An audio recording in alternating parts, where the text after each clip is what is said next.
Woodensu says. Test.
Lane, I first need to show you this clip of Blundell himself talking about the Revelations outro cutscene, which will give this some better context and make this reveal even more satisfying. Fascinating. It's interesting, like, because when I was hearing all the commentary on the way to Revelations, people were saying, "Well, listen, if they do anything less than a 30-minute cutscene at the end, I'll be disappointed." I think you're damned if you do, damned if you don't. There's no way to make a perfect ending. You can't please everyone. Well, here's the thing. I mean, I think it was a perfect ending. Of course you do. Reed would tell you otherwise for hours. When it comes to 30 minutes, they're saying, "Oh my God, you're gonna have to do so much," and I won't bore people with the realities of how long it takes to make in-game cinematics and all that fun stuff. But even if you wanted to say, okay, let's kind of commit that, that wasn't what we were going for at the end. When we talk about, intro IGCs and so forth, we'll say 2.5 minutes or 2 minutes normally. When we got to the end, I actually asked our animation department for actually a shorter time on the outro IGC for Revelations than what they initially proposed. Because what we do is we start off with what's called an animatic, where you essentially block out a scene and represent the information. Yep. It was initially a lot longer, and I actually asked for it to be reduced to make it more succinct. You just made a lot of kids super upset. Yeah. Well, here's the thing. If I'd gone longer, I think there would have been another kind of upset, which was, I think there would have been more to distract you rather than what the Revelation ending does, which is every single line that's spoken in it and shot that's taken is meaningful. And I think if I put more shots and more scenes in, sorry, I'm wobbling with my elbows here. I talk with my hands, if you're not noticing. I think if we put more shots in, I think it would be more confusing. I know people are looking at it and going, well, I'm still confused. I think in retrospect, I think each shot and each phrase will have poignant significance. This clip holds quite a large significance in what I'm going to show you today. Blundell makes it clear that this cutscene in particular, being the DLC 4 finale, was very carefully crafted and that each voice line had great purpose, and moments that felt unnecessary were removed, which I guess comes at no surprise, as we know many things in Zombies are refined and cut before the final product. But what I have here to show you is an early production draft script for the outro IGC for Revelations. This contains all the scripted voice lines for the characters, but it also contains voice lines that did not make the final cut. Now, at first glance, everything about the script seems ordinary and no different to the one that we ended up seeing in game. But I was still so intrigued, so I read through the whole script, and to my complete shock, right at the end of the scripted cutscene, there was actually something new. Something that definitely isn't in the cutscene that we all know. Monty reads his normal line, "I suppose I could make a little corner somewhere in history, a place where I can dump some of the other shit that I have left over. Or I could just wipe you from existence." Actually, that all works out perfectly. The characters begin to fade from existence, and now this is where the cut dialogue begins. There is a moment of silence followed by the sound of bells tolling. We begin to hear another voice, the voice of a little girl. It began long ago, on the battlefields of the Great War. My name is Samantha, and I'm going to tell you where all this really began. This absolutely blew my mind on so many levels. For starters, this is obviously a direct parallel to what we hear in the intro cutscene for Origins, but with a nice little twist, because as we know, in the Origins intro, Samantha says this. It began long ago, on the battlefields of the Great War.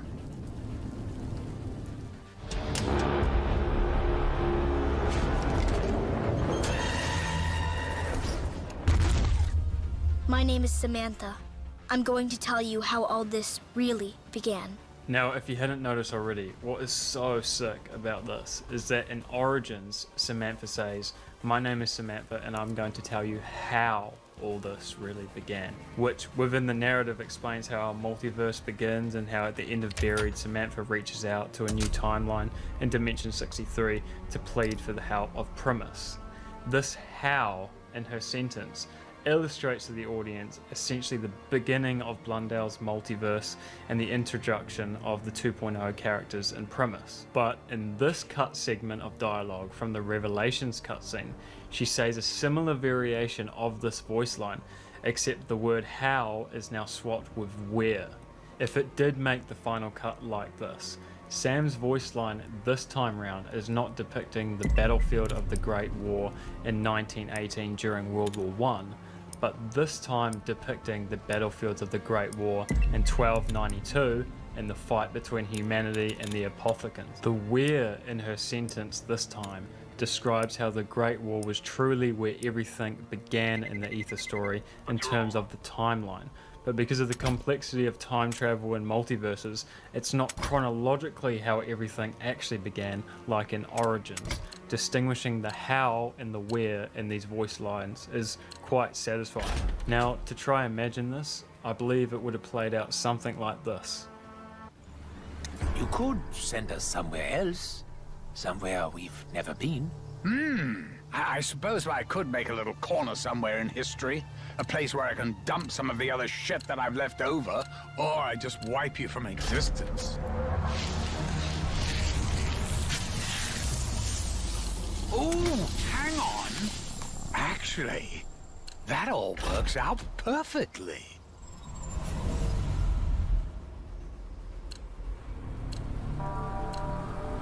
It began long ago, on the battlefields of the Great War. My name is Samantha. I'm going to tell you how all this really began. Now, as much as I love this, not just because it's a part of a lost COD Zombies history, and it's a very clever voice line, I can totally understand why it was cut, because in classic Blundell fashion, he knows that the audience doesn't need everything spelt out for them. We already knew all of this. We knew that Origins took place on the same grounds as the Great War. We knew where the story really began. I think this was left out because the element of mystery Blundell utilizes in his narrative so well in these Zombies games, and this just felt a little unnecessary, almost too on the nose. I think you could also argue that this line does put an even heavier emphasis on a Great War map on the horizon line, which, to be honest, was what I always thought was going to happen with Black Ops 4 Zombies. My prediction always was, after Revelations, that a Great War map would be the main map on BO4's launch, and the bonus map would be a Mob of the Dead remaster. Obviously, things turned out very differently. That is not to take away from this, because I still think this is very cool. It's so interesting to see voice lines like this that were cut out of the final product. And this is quite a poetic line that really wraps up the whole cycle so well. I know for the people that really love the Ether story like me, this is really quite special to see, as it's from a time in a universe that I feel people still have an appetite for. And this is just adding to the pile of massive amounts of cut content in COD Zombies. It's also just so intriguing to see what could have been. I'm sure people will have a divided opinion on whether this should have been left in the game or not, and I'm curious to see your reaction. This is only the beginning. There is much more to uncover soon.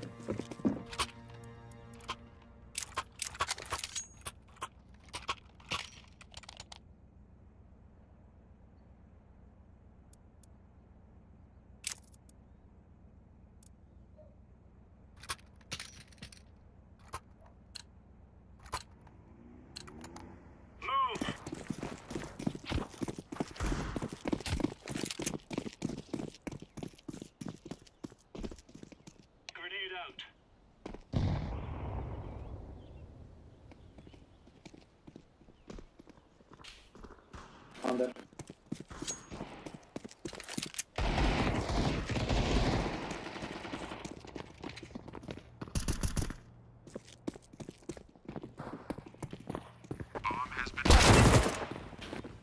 Play faster, Orange. Don't go shift.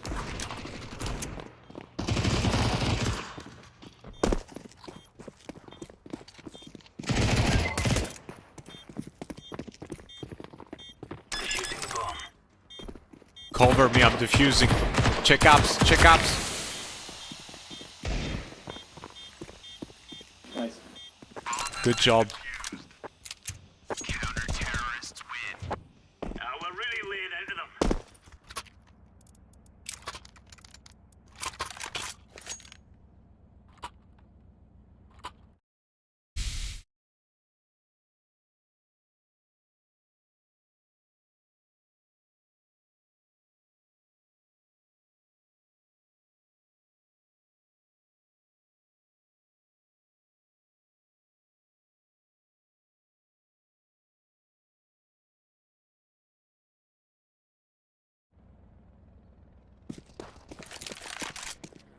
Grenade.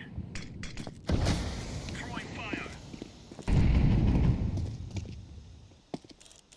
Throwing a grenade. Throwing smoke.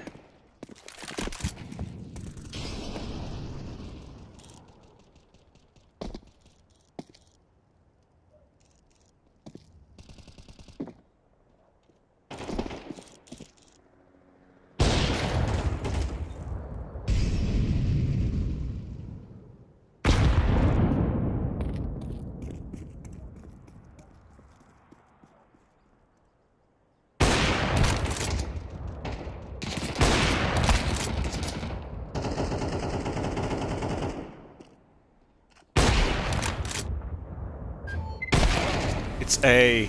What the fuck are you doing there? Shut up. Bomb has been planted.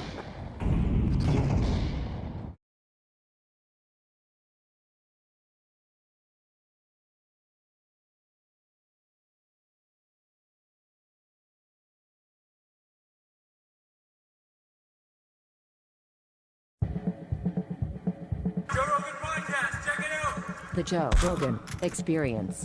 Train by day, Joe Rogan podcast by night, all day. All right, bro. What's happening? Good to see you. You too? What's going on? You know, chill week. Yeah, sort of. This recent announcement that you did about content moderation, how has that been received? Probably depends on who you ask. Right. But you know, but look, I mean, I've been working on this for a long time. So, I mean, you got to do what you think is right. You know, we've been on a long journey here, right? Sure. I mean, it's and I think at some level you only start one of these companies if you believe in giving people a voice, right? I mean, the whole point of social media is basically, giving people the ability to share what they want. Right.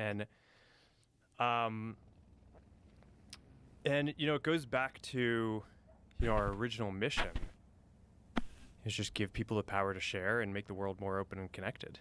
What do you think started the pathway towards increasing censorship? Because clearly we were going in that direction for the last few years.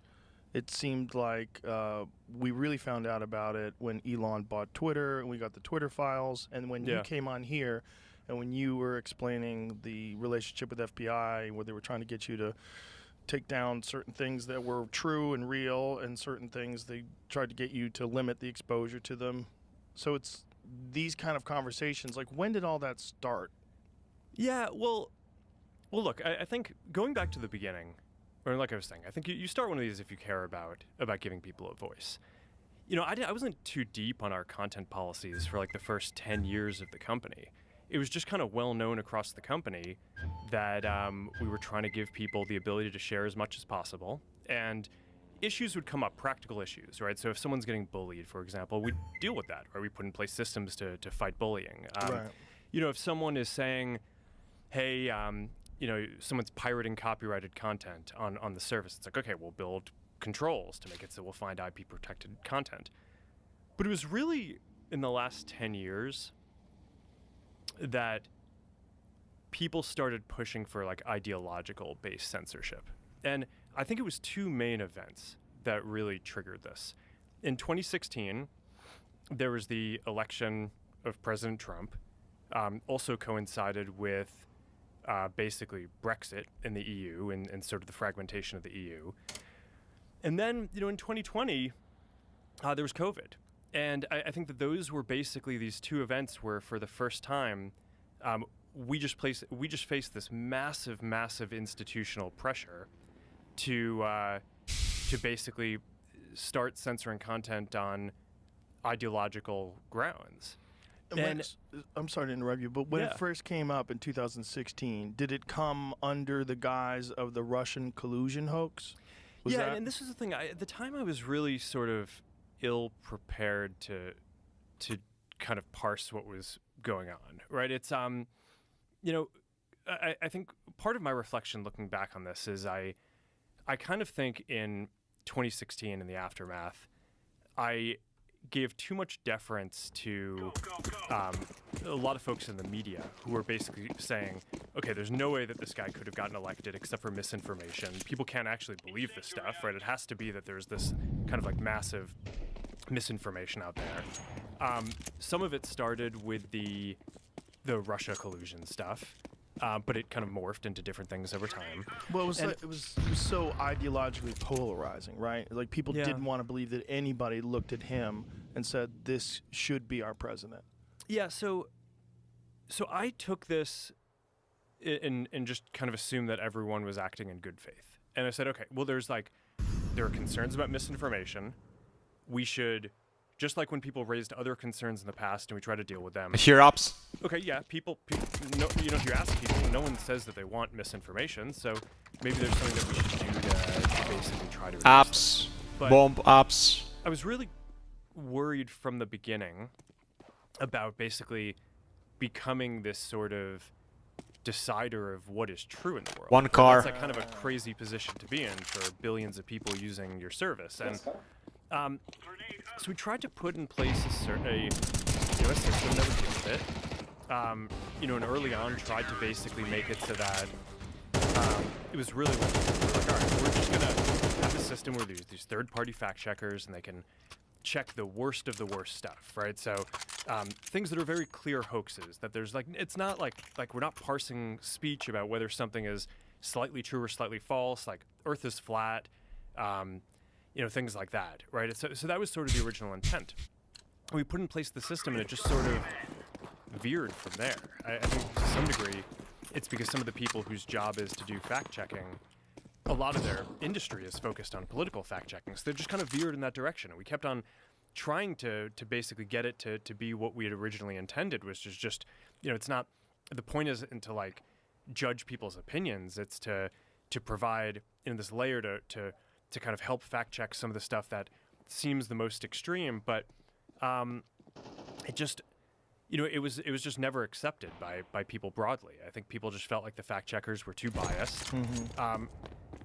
Not necessarily even so much in what they ruled, although sometimes I think people would disagree with that. A lot of the time, it was just what types of things they chose to even go and fact-check in the first place. So I kind of think like after we've gone through that whole exercise, it I don't know, it's something out of like 1984, one of these connector. Like it really is slow, and it just got to a point where it's just okay. This is destroying so much trust, especially in the United States, to have this program.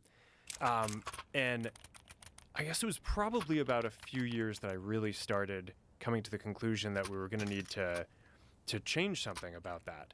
COVID was the other big one, where that was also very tricky because in the beginning it was it's like a legitimate public health crisis in the beginning, and it's even people who are like the most ardent First Amendment defenders, the Supreme Court has this clear precedent. It's like, all right, you can't yell fire in a crowded theater. There are times when if there's an emergency, your ability to speak can temporarily be curtailed in order to get an emergency under control. So I was sympathetic to that at the beginning of COVID. It seemed like, okay, you have this virus.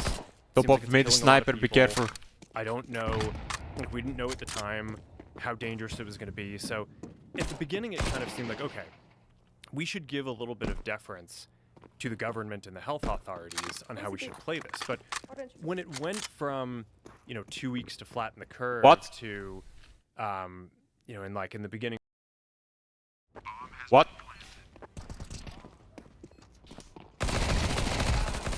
Θυμίσου κι άλλο παπάρα. Ramp, A ramp last.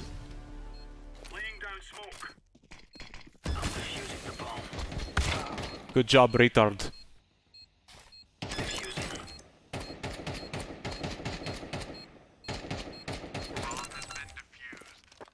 Well done.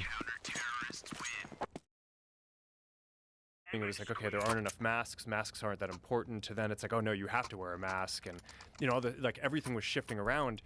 It just became very difficult to kind of follow, and this really hit the most extreme, I'd say, during the Biden administration when they were trying to roll out the vaccine program. And I'm generally pretty pro rolling out vaccines. I think on balance the vaccines are more positive than negative, but I think that while they're trying to push that program, they also tried to censor anyone who was basically arguing against it. And they pushed us super hard to take down things that were true, right? I mean, they basically pushed us and said, anything that says that vaccines might have side effects, you basically need to take down. One-ups. And I was just like, well, we're not going to do that. Like, we're clearly not going to do that. I mean, that is kind of inarguably true. Who is they? Who's telling you to take down things that it was that talk about vaccine side effects? It was people in the Biden administration. I think it was I wasn't involved in those conversations directly, but I think it was. How difficult is that to not be involved in those conversations directly? That's got to be strange too, right? Because you're running the company, but there's clearly you're moderating at scale that's beyond the imagination. The number of human beings you're moderating is fucking insane. Like, what's a Facebook? How many people use it on a daily basis? Forget about how many overall. Like, how many people use it regularly? It's 3.2 billion people use one of our services every day. It's wild. More than a third of the planet. That's so crazy. Yeah, and it's almost half of Earth. Well, on a monthly basis, it is probably. But I want to say that though, there's a lot of hypercritical people that are conspiracy theorists and think that everybody's a part of some cabal to control them. I want you to understand that whether it's YouTube or all these, whatever place that you think is doing something that's awful, it's good that you speak, because this is how things get changed, and this is how people find out that people are upset about content moderation and censorship. But moderating at scale is insane. Yeah. It's insane. Yeah. What we were talking the other day about the number of videos that go up every hour on YouTube, and it's bananas. It's bananas. It's like to try to Good job, get motherfucker. a human being that is. Are you Greek? What you did? What? Terrorists win. You had easy kill. You fucked it.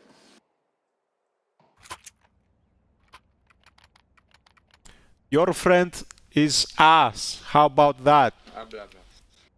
What? Can you repeat? Your friend is ass. Which? Nikos. Why? What do you mean why? I said it's A. What the fuck is he doing?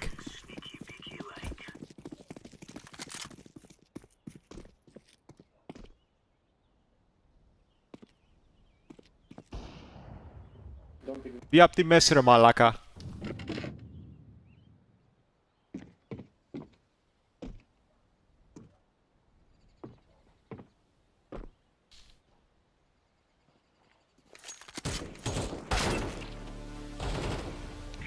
A. B.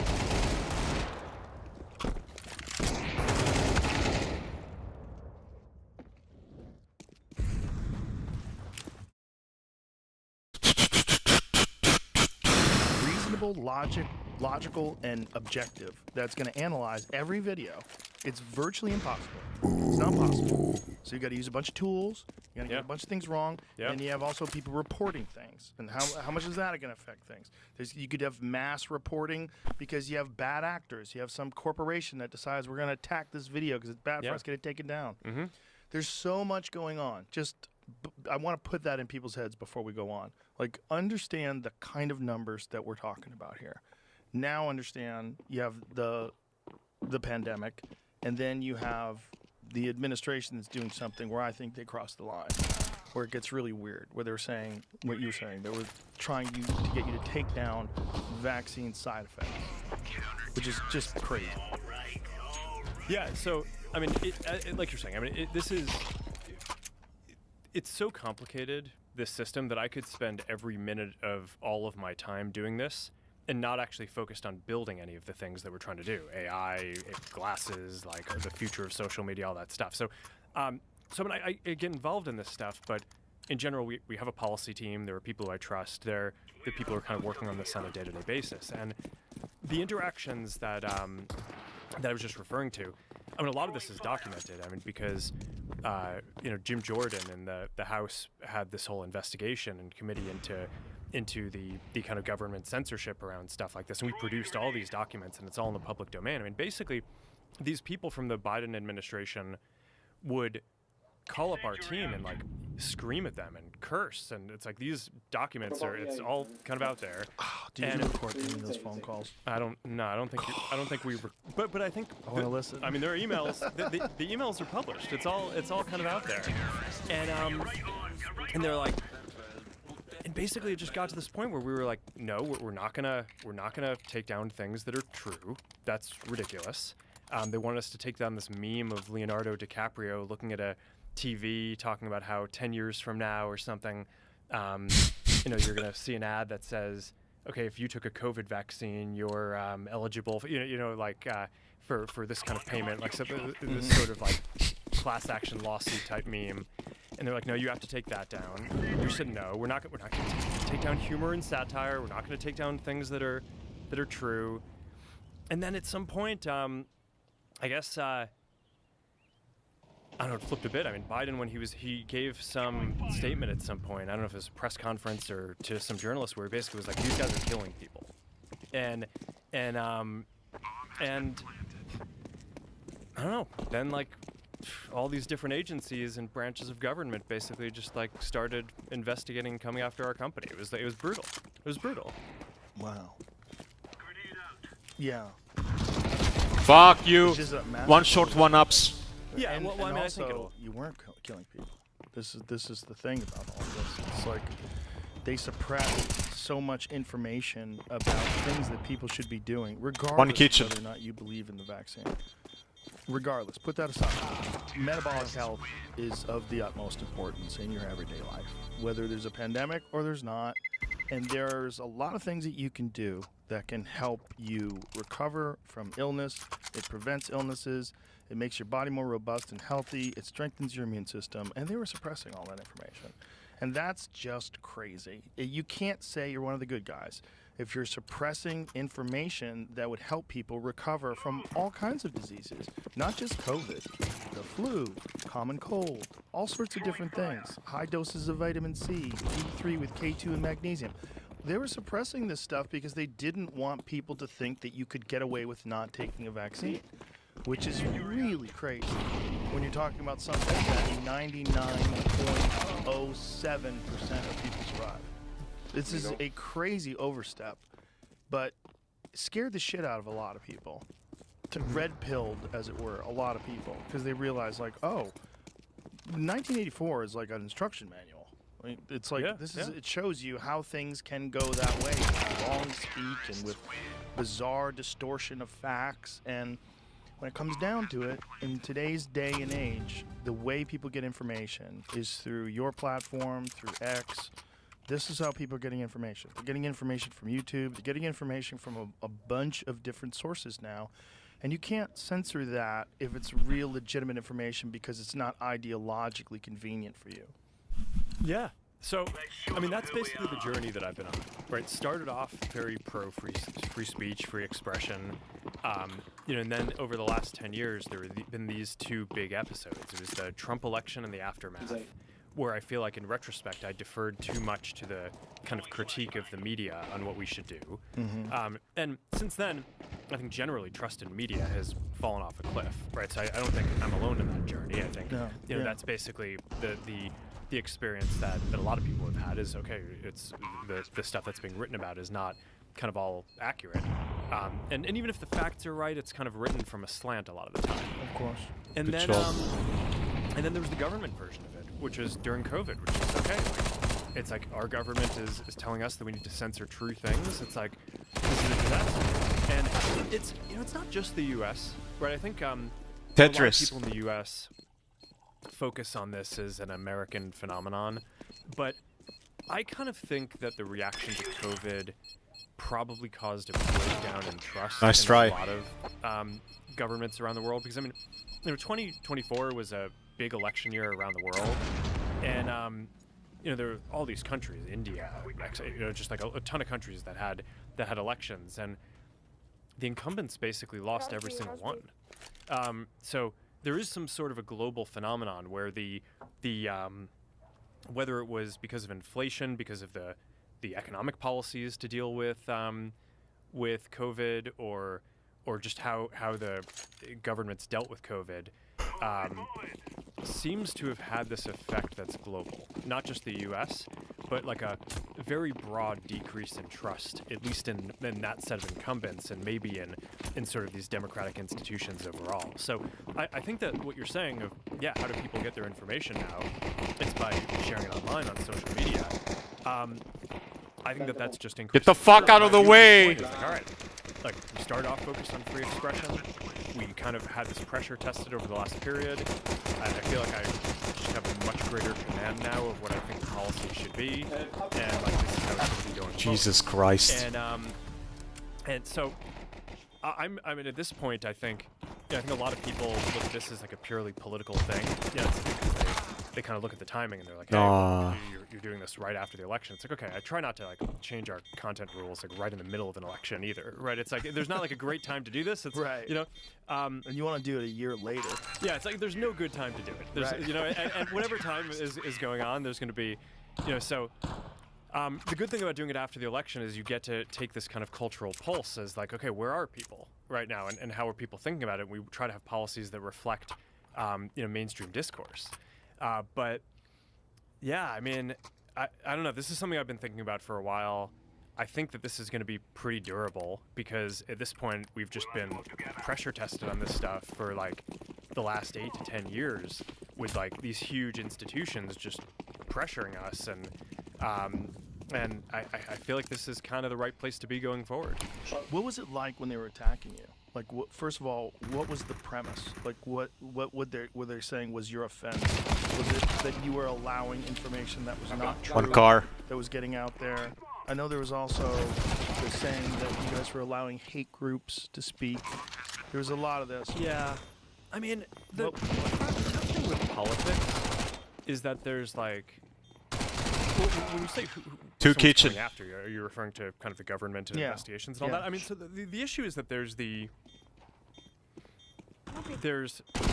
what specific thing an agency might be looking into you for, and then there's like the underlying political motivation, which is like, why do the people who are running this thing hate you? And I think that those can often be two very different things. So, and we had organizations that were looking into us that were like, really involved with social media, like the CFPB, like this financial. I don't even know what it stands for. It's the financial organization that Elizabeth Warren had set up. Oh, great! And it's basically, it's like, we're not a bank. The right? debanking we're like, section. Yeah, no. So like we're not a bank, right? It's like what does Meta have to do with this? But they kind of found some theory that they wanted to investigate, and it's like, okay, clearly they were trying really hard, right, to find some theory, but it like, I don't know, it kind of like throughout the party and the government, there was just sort of, I don't know if it's I don't know how this stuff works. I mean, I've never been in government. I don't know if it's like a directive or it's just like a quiet consensus that like we don't like these guys. They're not doing what we want. We're gonna punish them. But it's tough to be at the other end of that. What was it like?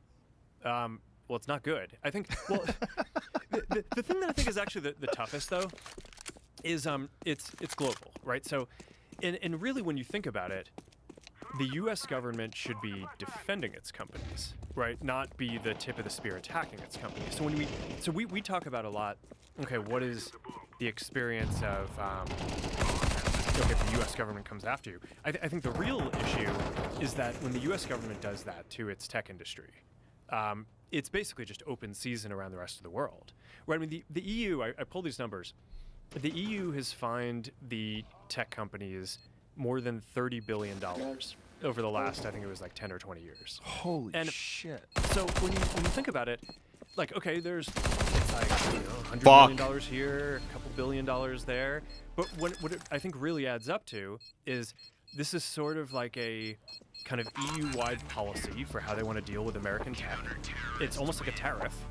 And I think the U.S. government basically gets to decide how are they going to deal with that, right? Because if the U.S. government, if some other country was screwing with another industry that we cared about, the U.S. government would probably find some way to put pressure on them.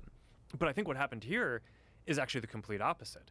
The U.S. government led the kind of attack against the companies, which then just made it so like the EU is basically, and all these other places, just free to just go to town on all the American companies and do whatever you want. But I mean, look, obviously, like I don't want to come across as if like we don't have things that we need to do better. Obviously, we do. And when we mess something up, we deserve to be held accountable for that and just like everyone else. I do think that the American technology industry is a bright spot in the American economy. I think it's a strategic advantage for the United States that we have a lot of the strongest companies in the world. And I think it should be part of the U.S.'s strategy going forward to defend that. And it's one of the things that I'm optimistic about with President Trump is I think he just wants America to win. And I think some of this stuff, like the other governments who are kind of pushing on this stuff, it's like at least the U.S. has the rule of law, right? So the government can come after you for something, but you still get your day in court, and the courts are pretty fair. And so we've basically done a pretty good job of defending ourselves. And when we've chosen to do that, basically we have a pretty good rate of winning. It's just not like that in every other country around the world. Like if other governments decide that they're gonna go after you, you don't always get kind of a clear shake at kind of defending yourself on the rules. So I think to some degree, if the U.S. tech industry is going to continue being really strong, I do think that the U.S. government has a role in basically defending it abroad, and that's one of the things that I'm optimistic about will happen in this administration. Well, I think this administration uniquely has felt the impact of not being able to have free speech, because this is the administration where Trump was famously kicked off of Twitter. That was a huge issue. Like after January 6th, like they removed at the time the sitting president. It was kind of crazy to remove that person from social media because you've decided that he incited a riot. So for him, without free speech, without podcasts, without social media, they probably wouldn't have had a chance because the mainstream narrative, other than Fox News, was so clearly against him. The majority of the television entities and print entities were against him. The majority. So without social media, without podcasts, Connector and two jungle. So they're uniquely aware of the importance of giving people their voice. But you do have to be careful about misinformation, and you do have to be careful about just outright lies and propaganda complaints, or propaganda campaigns rather. And how do you differentiate? Well, I think that there are a couple of different things here. One is, this is something where I think X and Twitter just did it better than us on fact-checking. We took the critique around around misinformation. We put in place this fact-checking program, which basically empowered these third-party fact-checkers. They could mark stuff false, and then we would downrank it in the algorithm. I think what what Twitter and X have done with community notes, I think is just a better program. Rather than having a small number of fact checkers, you get the whole community to weigh in. When people who usually disagree on something tend to agree on how they're voting on a note, that's a good sign to the community that there's actually like a broad consensus on this, and then you show it. And you're showing more information, not less, right? So you're not using the fact check as a signal to show less. You're using the community note to provide real context and show additional information. So I think that that's better. For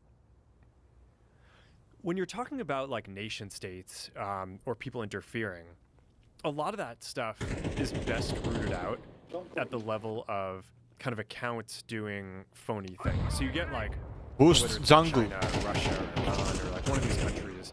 They'll set up these networks of fake accounts and bots, and they coordinate and they post on each other's stuff to make it seem like it's authentic and kind of convince people it's like, wow, a bunch of people must think this or something.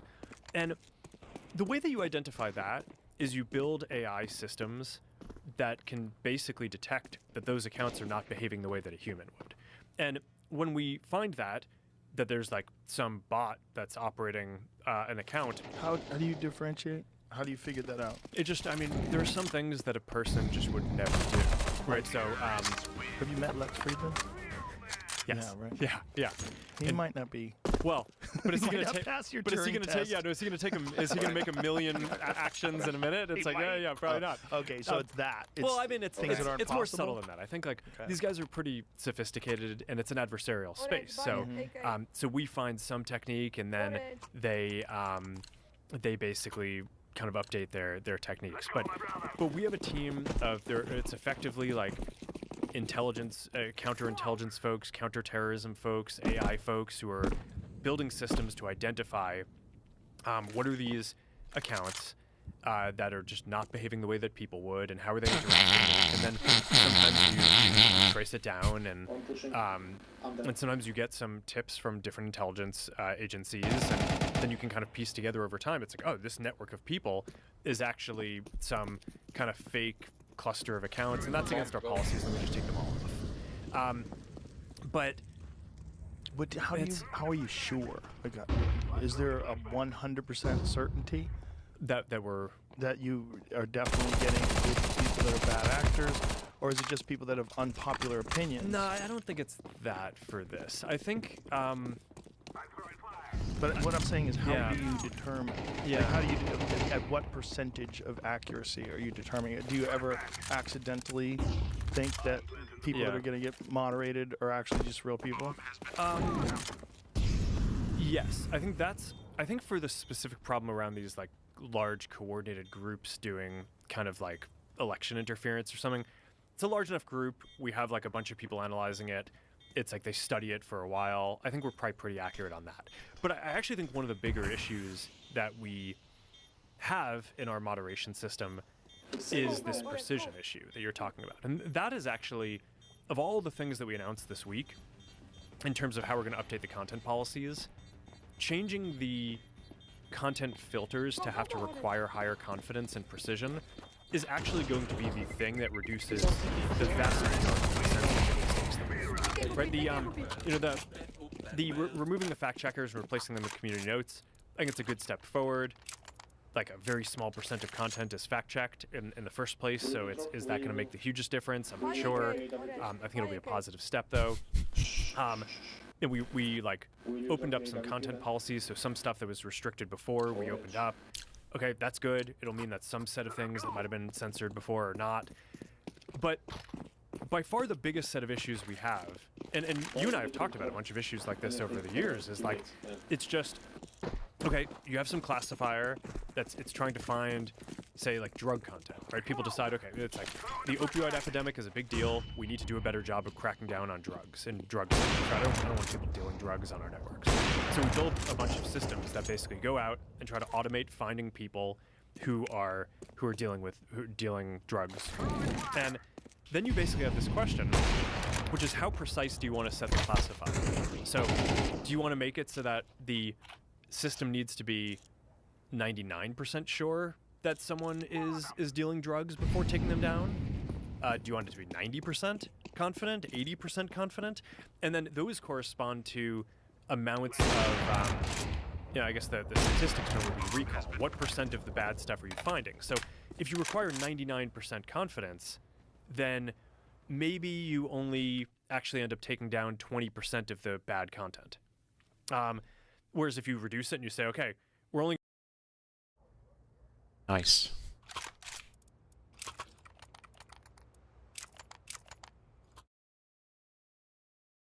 going to require 90% confidence, now maybe you can take down 60% of the bad content.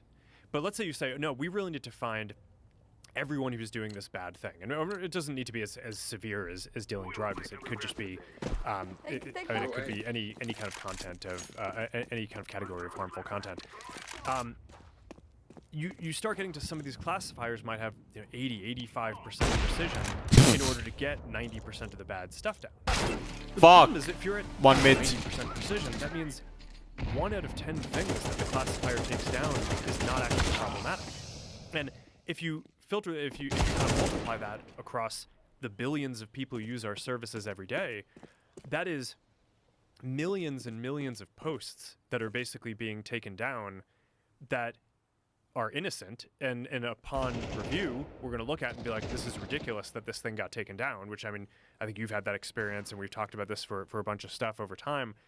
And, but it really just comes down to this question of where do you want to set the classifiers? So one of the things that we're going to do is basically set them to be require more confidence, which is this trade-off. It's going to mean that we will maybe take down a smaller amount of the harmful content, but it will also mean that we'll dramatically reduce the amount of people whose accounts we're taking off for a mistake, which is just a terrible experience, right? It's like, okay, you're going about your day, and then one day you wake up and you're like, oh, my WhatsApp account just got deactivated. It's connected to a Facebook account, and the Facebook account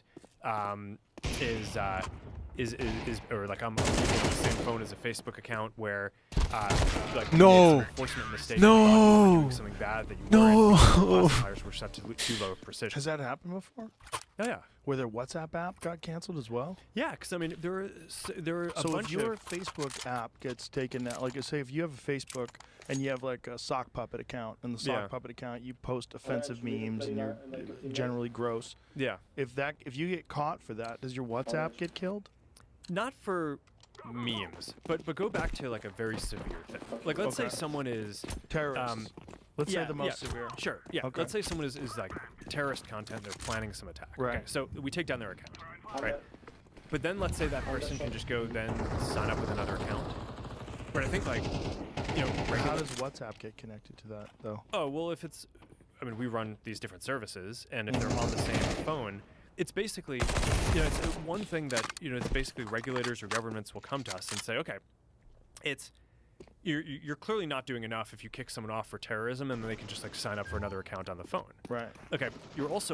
They also think, okay, well, we're not doing enough if we deactivate their Facebook account because they're like planning a terrorist attack, but we let them use all our other services. Right. Right. If So- you're aware. Yeah. Yeah. So if our systems think that someone is a terrorist, Short. then you probably need to deactivate their access to all the different accounts. Yeah, they can't get on Threads. Threads, Instagram, Oh my fucking So- god. One makes short, sense. low HP. You can understand how you get there, but then The you last. just get to this question around the precision and the He was the confidence. fucking Then last two, you're just goddamn it. making all these mistakes at scale, and it's just unacceptable. But I think it's a very hard calculation of like where do you want to be, because on the one hand, like I get it why people kind of come to us and they're like, no, you need to do a better job finding more of the terrorism or the drugs and all this stuff. But over time, the technology will get better and it'll get more precise. But at any given point in time, that's the choice that we have to make, is do we want to make more mistakes erring on the side of just like blowing away innocent people's accounts, right? Or do we want to get a somewhat higher percent of the bad stuff off? And I think that there's some balance that you need to strike on this. We were having a conversation yesterday, Mel Gibson and I, about how that can get weird. Or was it Theo? Might have been Theo. I think it was Theo. Where that can get weird because I think Bench. like, if you're a person Bench. and you work at some accounting firm, but you like posting about stuff, but you don't want it to come back and reflect on your life. you want to shit post, you want to post jokes, you want to be silly, you should be able to be anonymous. I think there's nothing wrong with that. I don't think just because you state your opinion, people should be able to search where you sleep. That doesn't make any sense to me. But if you're going to allow anonymous accounts, you're definitely going to open up the door to bad actors having enormous blocks of accounts where they can use either AI or just programs where they have like specific answers. I'm sure you've seen that before. It's come up on Twitter multiple times where they've found hundreds of sock puppet accounts tweeting the exact same thing. So you literally word for word, even certain words in caps, like either keep people are copy or pasting it, or there's an email campaign that's getting legitimate people to do it, or these are fake. You're going to have anonymous accounts, which I think you should, because I think whistleblowers, I think the benefits of anonymous reporting on important things that the general public needs to know about, especially whistleblower type stuff, you have to have some ability to be anonymous. But if you're going to do that, you're also going to have the possibility that these aren't real people, that these are paid actors, these are paid people, or not people at all, or they're running programs, and they're doing this to try to sway public opinion about very important issues. Yeah. A lot of what we've seen too, I mean, so there's the anonymous accounts. Also, just over time, I think a lot of the kind of more interesting conversations have shifted from the public sphere to more private ones. So, WhatsApp groups, private groups on Facebook. I'm sure you have this experience where, like, maybe 10 years ago, you would have posted your kind of quick takes on whatever social media you were using. Now, you know, the stuff that I post on Facebook and Instagram, it's like I put time into making sure that that's kind of good content that I want to be seen broadly. Yeah. And then, like, most of the jokes that I make are, like, with my friends in WhatsApp, right, in groups. Yeah. So, yeah, I think that's kind of where the world is. Yeah. No, I think so for jokes. For that. One jungle. For comedians. Because also, we'll say things that we don't really mean. We just say it because it's a funny thing to say. Like, I think everyone does. For sure. Yeah. Which is just a weird thing about taking things out of context, particularly on social media where people love to do that. But there is this problem of, like, let's just say that you're a country that's involved in some sort of an international conflict, and you have this ability to get out this fucking god, and just spread it widely. Oh my fucking god. Things you're accusing this other government of, all sorts of things that aren't true. Yeah. And it just muddies the water Nice of peek. reality for a lot of people. Yeah, and that's why that side of things, kind of governments running these manipulation campaigns. I mean, we're not letting off the gas on that at all. I think most categories of bad stuff that we're policing, everyone agrees is bad. Right, no one's sitting there defending that terrorism is good, right? Or child exploitation, or drugs, or IP violations, or people inciting violence, or it's like most of the stuff is bad. People clearly believe that election interference and foreign government manipulation of content is bad. So we have this is the type of stuff that the vast majority of our energy goes towards that, and we're not changing our approach on any of that. The two categories that I think have been very politicized are misinformation, because who gets to judge or what's false and what's true? You may just not like my opinion on something, and then people think it's false, but I think that one's really tricky. And the other one is basically what people refer to as hate speech, which is I think also comes from a good place of wanting to crack down on that of wanting to promote more inclusion and belonging, and people feeling good, and like having a pluralistic society that can basically have all these different communities coexist. Accept everyone. Yeah. But I think the problem is that all these things are on a spectrum, and when you go too far on them, I think on that side we just basically got to this point where there were these things that you just like couldn't say, which were mainstream discourse, right? So. It's like Pete Hegseth is going to, probably be defending his nomination for Secretary of Defense on the Senate floor. And I think one of the points that he's made is that he thinks that women shouldn't be able to be in certain combat roles. And until we updated our policies, that wouldn't have been a thing that you could have said on our platforms, because it would call for the exclusion of a protected category of people. And so, and it's like, okay, like on its face, yeah, calling for the exclusion of a protected category, that seems that like that's okay. There's like legal protections, there's all this stuff, but okay, if it's like okay to say on the floor of Congress, you should probably be able to debate it on social media. Yeah. So, so I think some of the stuff, I think well-intentioned, went too far, needs to just get rationalized a bit. But it's those two categories, misinformation and hate speech, I think are the ones that got politicized. All the other ones, which is the vast majority of the stuff that we do, is I think people generally agree that it's good and we need to go after it. But then you just get into this problem of the mistakes, like you're talking about. Okay, well, what confidence level do people want us to have in our enforcement? And at what point would people rather us kind of say, okay, I'm not sure that that one is causing an issue. So on balance, maybe we should just leave that person's account out, because the pain of just nuking someone's account when you're not sure or you make a mistake is pretty real too. Right. Two city, one short. Very complicated. Yeah. It's all very nuanced. And you made a point earlier about the government supporting its companies. That it would be a good thing for the government to support its companies. It makes sense. It's an American company. I think the issue that we're dealing with is companies, as we're describing them, have never existed before, right? There's never been a thing like Facebook before. There's never been a thing like Twitter before, or X. There's never been a thing like Instagram. These are new things in terms of the impact that it has on society, on opinions, on conversations, on distribution of information. There's never been a thing like this that the government didn't control. So it makes sense from their perspective, continuing the patterns of behavior that they've always exhibited, which is to have control over the media. I mean, there has been CIA operatives that have been in major newspapers forever. There's always been that. There's always been this sort of input that the government had in mainstream media narratives. They are in a position now where they're losing that. They've essentially lost it, and especially with this the push during COVID deteriorated, as you were saying before, the opinion and the respect that people have for the facts that are coming from mainstream journalism in a way that I've never seen before in my life, where an enormous percentage of the population does not trust mainstream media anymore. So, well, what do they trust? They trust social media. Here we go. Who's running that? Well, a bunch of people figured it out and invented it. Well, no, fuck that. Like, we got to crack down on that.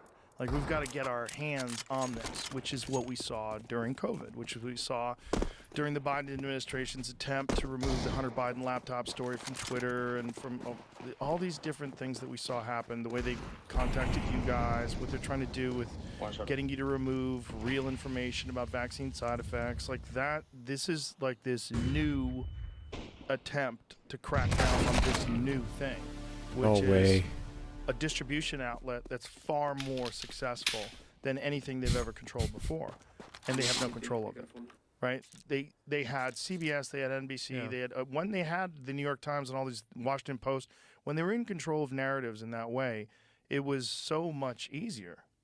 There wasn't some sort of pirate radio voice that came on and said, hey guys, look, here's the latest studies that shows this is not true.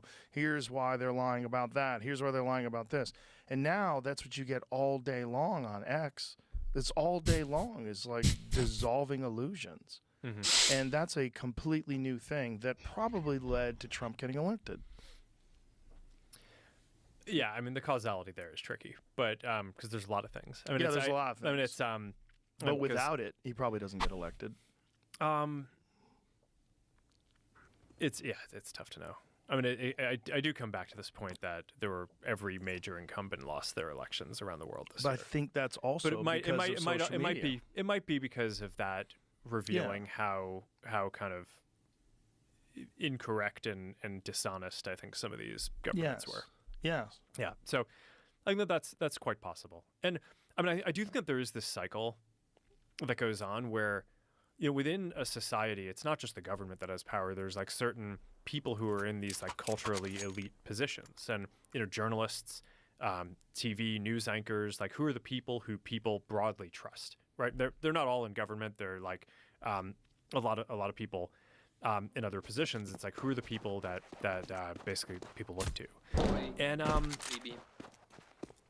I think that's basically, it needs to shift for the internet age. And I think a lot of the people who people look to before, they're kind of realizing, hey, they weren't super honest about a lot of these issues that we face. And I think that's partially why, social media isn't a monolithic thing. It's not that people trust Facebook or X. They trust the creators and the voices that they feel like are being authentic and giving them valuable information on there. So there's, I think, going to be just this whole new class of creators who basically become the new kind of cultural elites that people look Sniper at A. and are like, okay, these are the people who give it to me straight.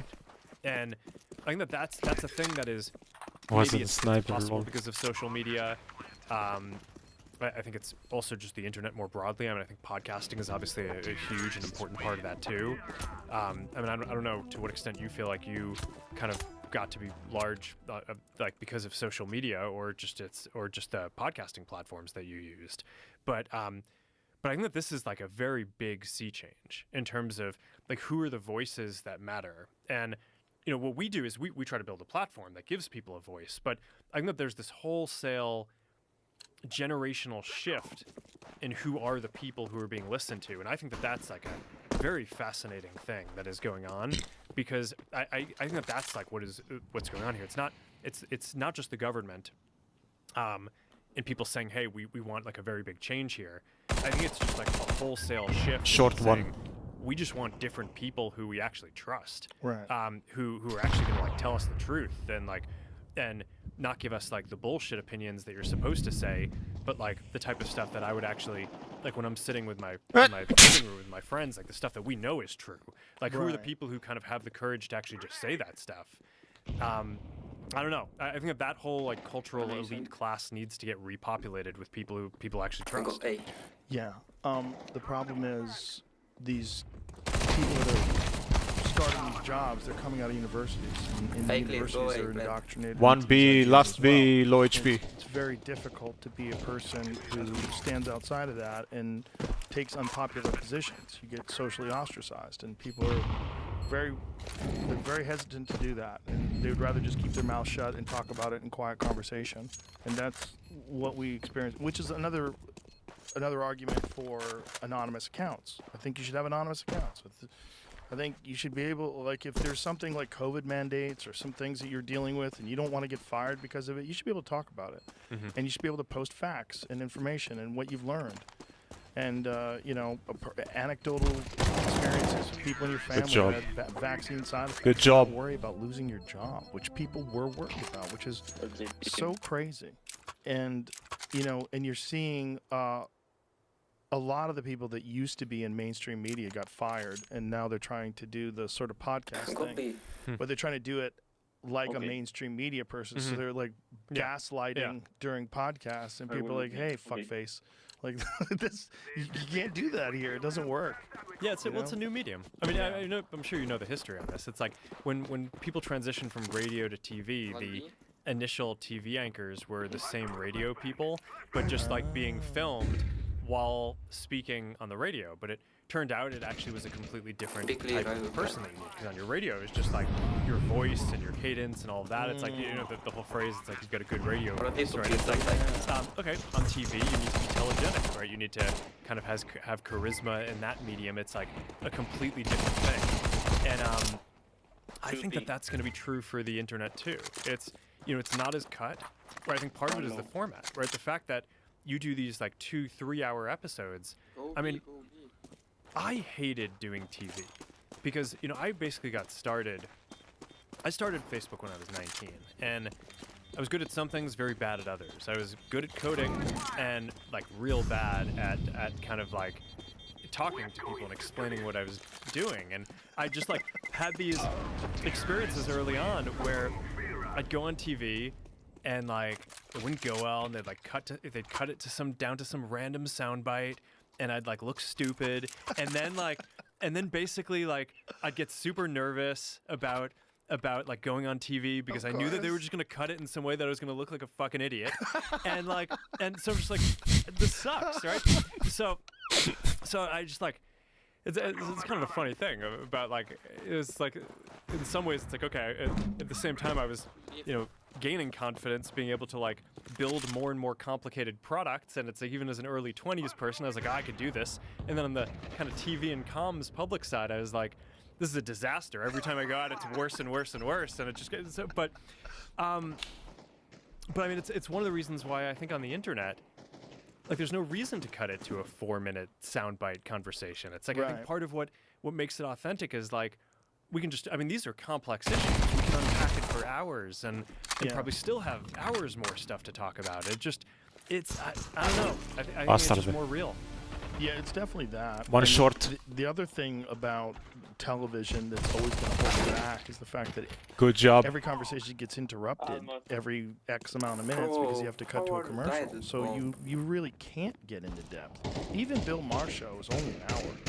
You have all these people talking to each other, then you sit down with one person for a short amount of time. It's just not enough time for important subjects. It's also for whatever reason you want to do it in front of an audience, which is the worst way to get people to talk. Like when you imagine last short. If there was like 5,000 people staring at you in a TV crowd as well. So there's that added element, which is so not normal and not conducive to having a conversation where you're talking about nuanced things. Yeah. Where you have to like think, you have to be able to pause and not concern yourself with being entertaining in front of these fucking people just sitting there staring at you. Yeah, and also like when you're having a conversation, it like I don't know, it's like when you start talking about something, your kind of subconscious kicks in, you start thinking about the topic. So it's like you might not actually have the thing that you want to say until like 5 minutes later. Right. And I mean, it's like when we started this conversation, I think like the first few minutes were like just kind of slow. It's like warming up. Like I'm like, okay, kind of like downloading into my memory. Like how am I going to like, it's like, how am I going to, explain these different things? But it's, yeah, no, I just think that's sort of how people work. What's also like, conversations are like a dance. One person can't be dancing at another speed and the other person's going slow. Like you kind of have to find the rhythm that you're going to talk with, and then you have to actually be interested in what you're talking about. Fuck, you stupid fucking lucky motherfucker. It's like they're just doing that because that's their job. They probably don't even know a lot about climate change. They probably don't really understand too much about what SpaceX is trying to accomplish, but they're just reporting on it. Yeah, I mean, I'm sure there's... And a lot of the people I've met there, I think, are good people. I'm sure it's just a tough format. It's a terrible format. Yeah, and the problem is they get locked into that format and no one trusts them. And then they leave and they go, yeah, but you were just lying to us about this, that, and the other thing. And now I'm supposed to believe you're one of the good guys. You're one of the straight shooters now.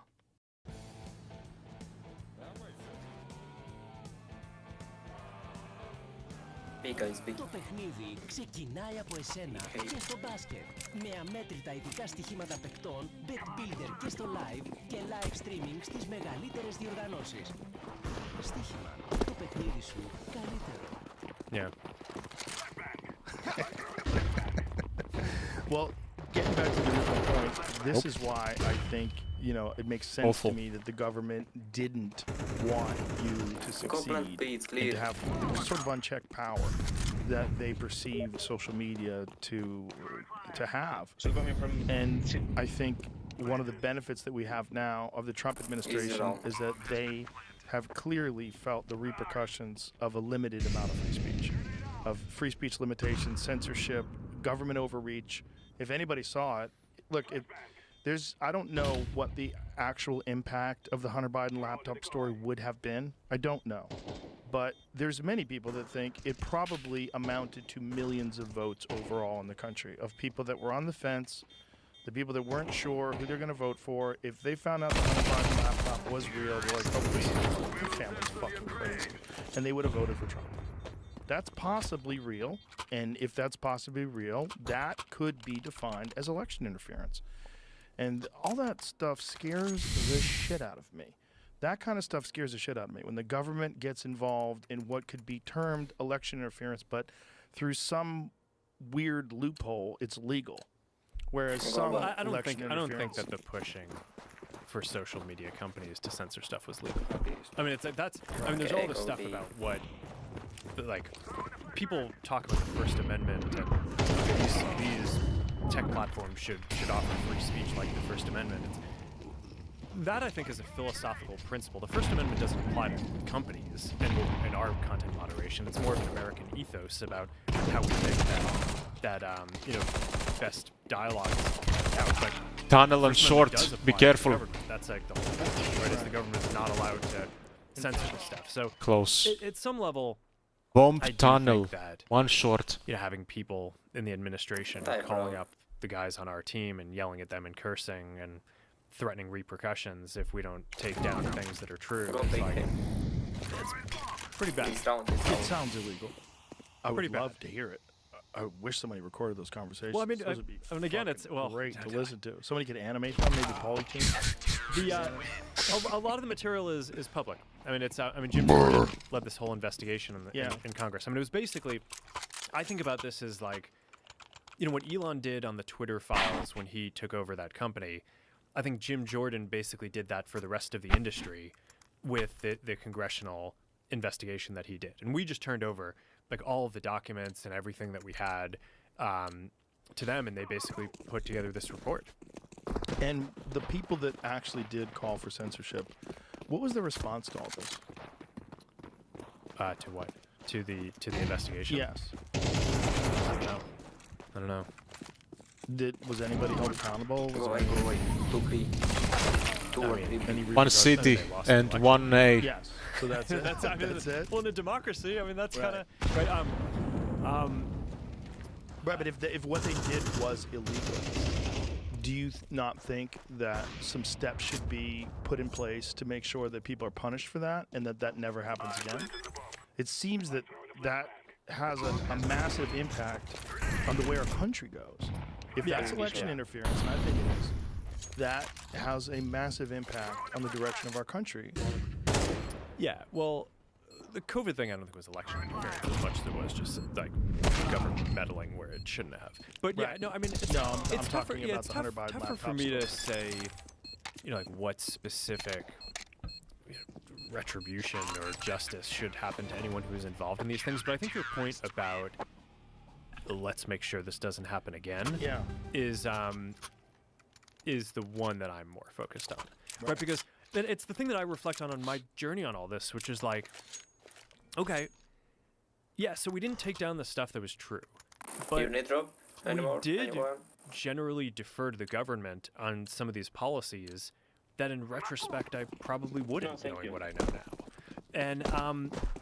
And I just think that's sort of the journey that we've been on. It's like, okay, we start the thing focused on free expression, go through some like pretty crazy times in the world, get it pressure tested, see where we basically ended up doing stuff that led to a slippery slope that we weren't happy with the conclusion, and like try to reset. And that's sort of the moment that we're at now, is trying to just rationalize a bunch of the policies. And look, I mean, obviously crazy things can happen in the future that might unearth something that I haven't, some kind of angle on this that I haven't thought enough about yet. So I don't know, I'm sure I'm not done making mistakes in the world.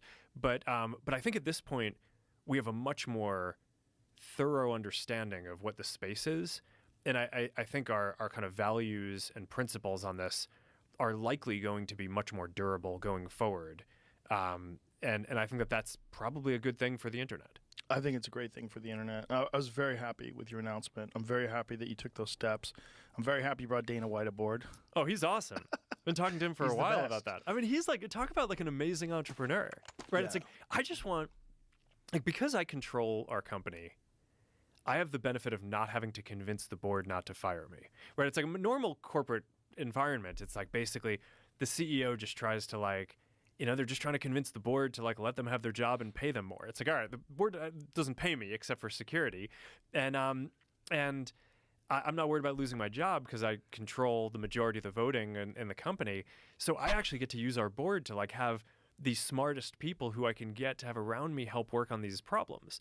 So it's like, all right, who are the people I want? Like, I just want like the best entrepreneurs and people who've created different things. And like, I mean, Dana's like this guy who, I mean, he basically took the sport from being this like, I think it was viewed as like this pretty marginal thing when he got started, right? I mean, I think John McCain was trying to outlaw it, and now it's like, and I think it and F1 are the two fastest growing sports in the world. It's got hundreds of millions of people viewing it. It's like, I mean, what Dana's done with the UFC is like one of the most legendary business stories, and wow, and the brand is beloved, and I think he's just so he's like a world-class entrepreneur, and he's just like he's got a strong backbone. And I think part of what the conversation that I had with him around joining our board was, okay, like we have a lot of governments and folks around the world putting a lot of pressure on our company, and like we need some like strong people who are going to basically, you know, help advise us on how to handle some of these situations. And so yeah, that's but yeah, I mean, running this company is not for the faint of heart. I mean, there's definitely a lot of pressure from like all these different governments, and then it's like, okay, I could spend all my time doing that, but I'm not even a politician. Like I just want to spend my time building things, right? So it's so yeah, I think Dana's gonna be great. He's the best. Great entrepreneur. I agree with everything you said about him. Without him, none of the UFC would have ever taken place the way it did. I mean, you needed the Fertitta brothers. They had to come in with all the money and the vision, and it's really funny because Eddie Bravo and I, you know, we've been fans for so long. Eddie Bravo and I went to a live event in the '90s. I was working for the UFC as a backstage interviewer, and he went there with Ricky Rocket. You know Ricky Rocket from Poison? No. He's a fucking black belt under the Machados. He's legit, super legit, really nice guy too. Anyway, so Ricky Rocket and him were at the UFC, and we were talking about it in the '90s. We're like, you know what the sport needs? Because we were in love with it. We're like this, but we were martial artists. We were like, the sport needs some billionaires who just throw a ton of money at it and just get it huge. And then the Fertitta brothers come along, billionaires with a ton of money who are huge fans of the sport, just love the sport. You know, we're hiring people like Frank Shamrock to come in and train them and work out, and we're taking jiu-jitsu with John Lewis. They're really getting into it. No fucking way. They buy the UFC for like at least $2 one million, long, which is probably the greatest purchase ever. One short. Except they were $40+ million in the hole when they financed the Ultimate Fighter. And then that was 2005, and then this one fight takes place with Stephan Potter and Forrest Griffin on television. It's so wild and so crazy that millions of people start tuning in. The sport's born. Then you have Chuck Liddell, who was the champion at the time, who was the most fan-friendly champion you could ever have. Fucking berserker with just psychopath with a fucking head tattoo and a mohawk, crushing people. In his prime, he was the perfect poster guy for the UFC because he was just smashing people and then throwing his arms back like rah, in a cage. It was nuts. I'm sure you've seen a lot of Chuck Liddell fights, right? Yeah. It was just the whole thing took off, but without Dana, it would have never taken place. The guy's tireless.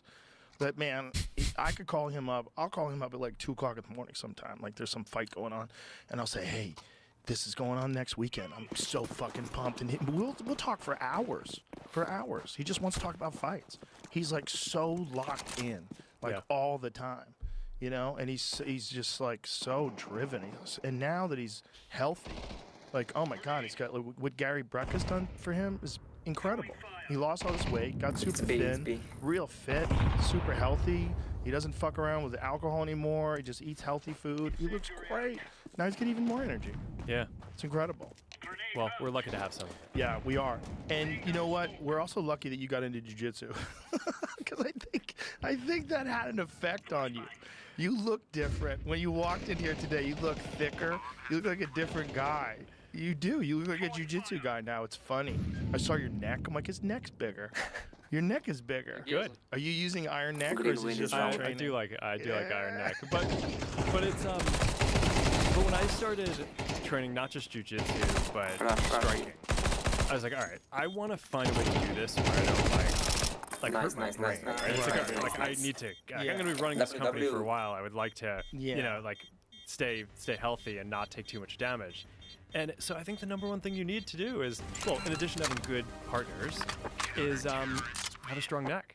Yes. So yeah, no, I take that pretty seriously. It's very important. A strong neck is great for jiu-jitsu as well because it's a weapon. Like in certain positions, like head and arm chokes. Yeah, head and arm. You need a neck. Yeah, it's a weapon. Yeah. And you know, and also for defending things and just for overall stability.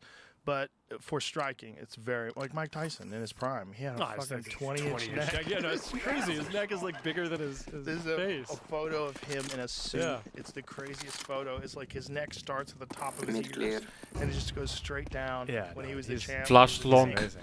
Yeah. The neck's very important, but it's also like, you know, you're doing it very smart. You're bringing in Dave Camarillo. He's awesome.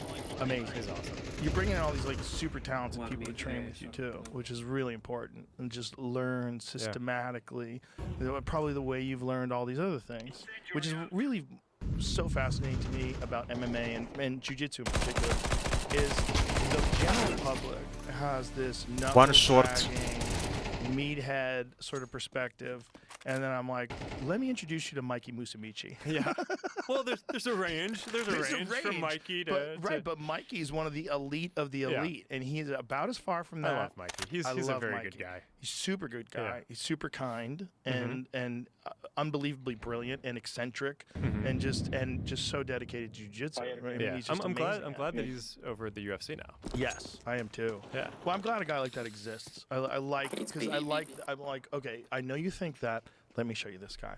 Yeah. And then I'm like, let me show you what it really is. Let me introduce you to these people, Oh, 'cause they're no. the nicest people. Oh, that I was know. horrible. There's no better stress reliever in the world than jiu-jitsu or martial arts. There's no better. You leave there, you're the kindest person in the world.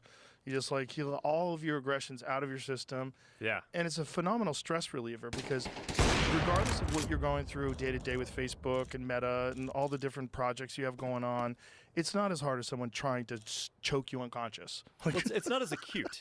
I think it's like sometimes you have someone trying to choke you unconscious slowly over a multi-year period, and that's business. But but no, I think that Nice. sometimes in business the cycle time Good is job. so long that it is very refreshing to just have a feedback loop that's like, oh, I like had my hand down, so I got punched in the face. It's like that's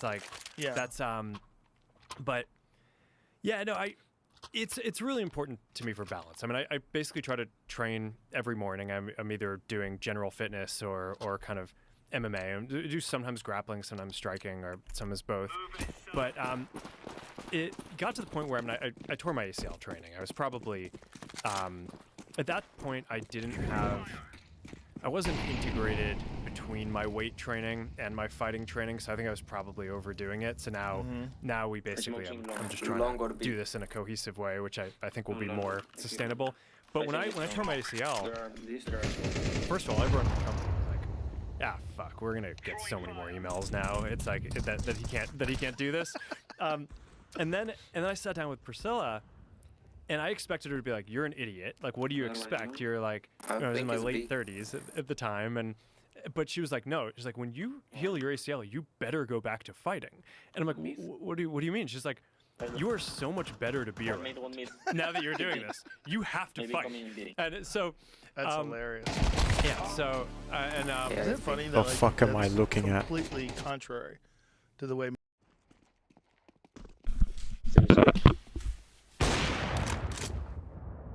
Might be safe.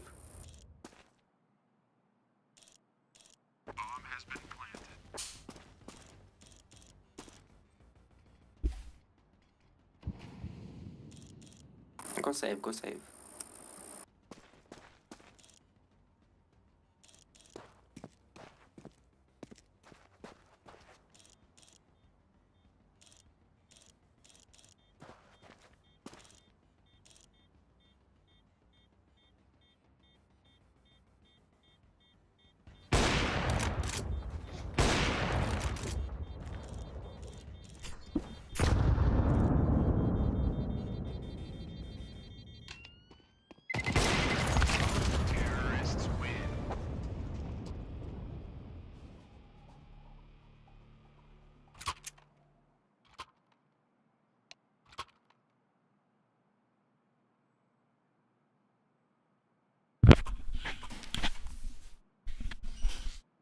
Nice day, man.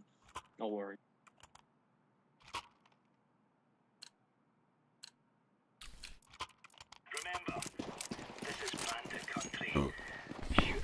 Holy fuck, it's already 2:30.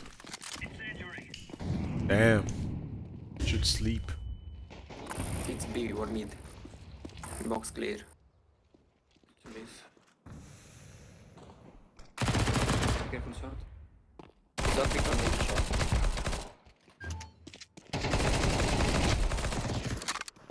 Bomb here. We have bomb. One B. Bomb here. Bomb T-spawn.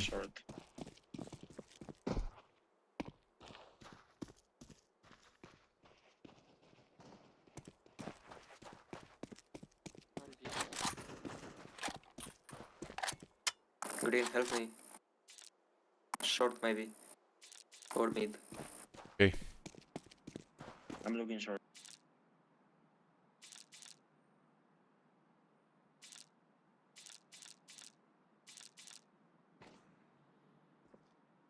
Nice, nice.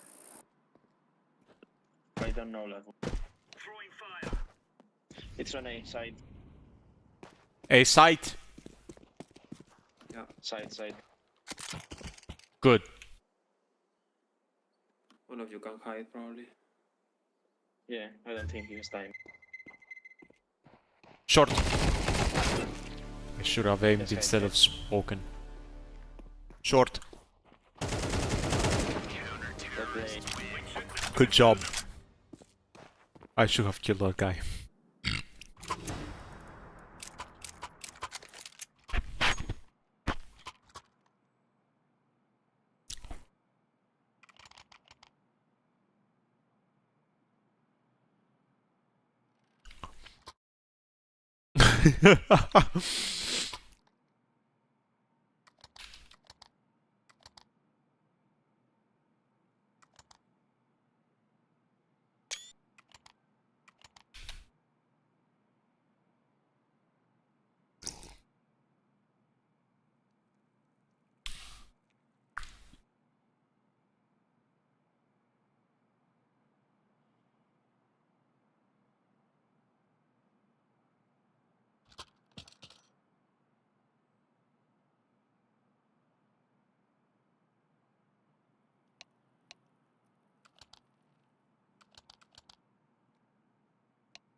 Flashed long.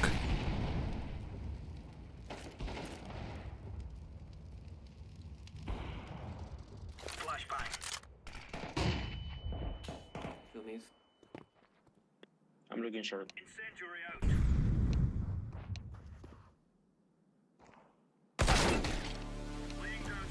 Long doors. I like us. I'm looking long.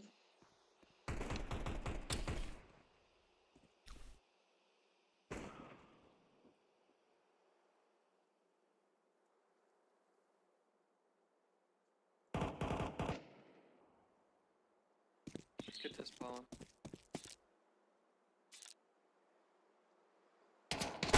Holy shit. Great guy. GG.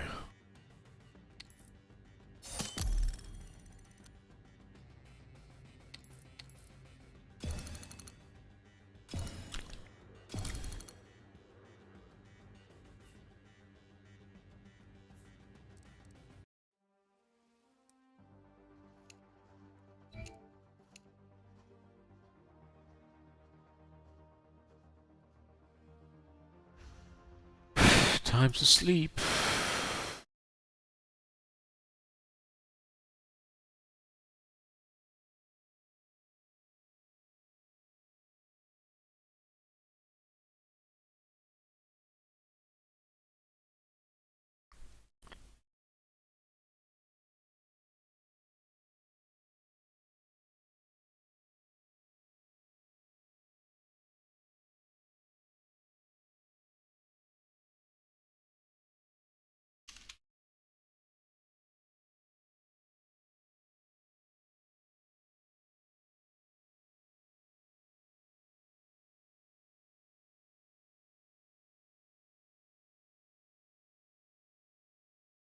Okay. Ending the stream now. Bye bye. Whoops, accidentally launched big picture mode.